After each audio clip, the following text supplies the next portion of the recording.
ভাবুন তো, দিল্লির সিংহাসনে বসে আছেন সম্রাট আকবর।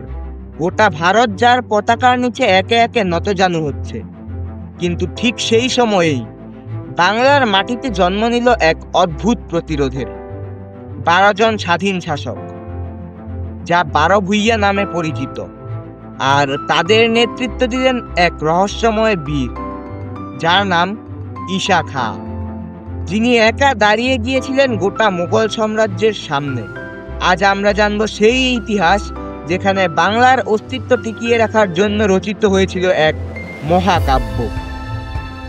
1500 শতকের শেষ ভাগ, ভারতবর্ষ তখন মুঘল সাম্রাজ্যের করালো গ্রাসে। দিল্লি থেকে দাক্ষিণাত্য সব জায়গায় আকবরের পতাকা উঠছে, কিন্তু বাংলা ছিল আলাদা। নদীমাতৃক ভূখণ্ড, চরখাল বিলের জটিলতা, এখানে কোনো সম্রাটের শাসনই সহজে টেকেনি। এই ভৌগোলিক সুবিধা আর মানুষের স্বাধীন চেতা মনোভাব সব মিলিয়ে জন্ম দিল এক অপ্রতিরোধ্য শক্তি। আর এই অপ্রতিরোধ্য শক্তি পরিচিত হলো 12 ভূঁইয়া নামে। 12 ভূঁইয়ার মধ্যে সবচেয়ে কিংবদন্তি নামটি হলো ঈশা খাঁ।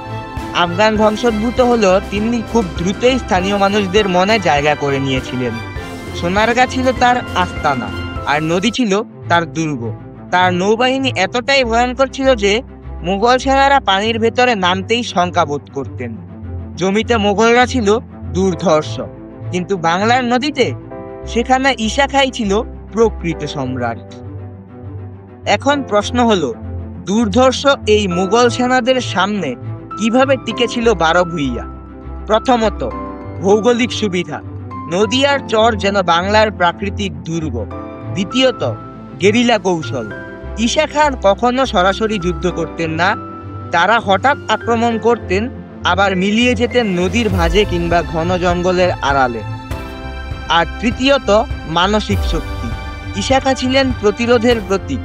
তার নাম শুনলেই মুঘল সেনাদের হৃদয়ে ভয় নেমে আসত। 1597 সাল, বাংলায় প্রবেশ করলেন মুঘলদের ভয়াবহ সেনাপতি মান সিং তার বিশাল বাহিনী নিয়ে। তাদের উদ্দেশ্য স্পষ্ট, ঈশা খাঁ ও 12 ভূঁইয়াদের চিরতরে দমন। কিন্তু ঈশা খাঁ ছিলেন এক অন্যরকম যোদ্ধা। সোনারগাঁ থেকে ভৈরব নদী পর্যন্ত তিনি গড়ে তোলেন ভয়াবহ প্রতিরোধ।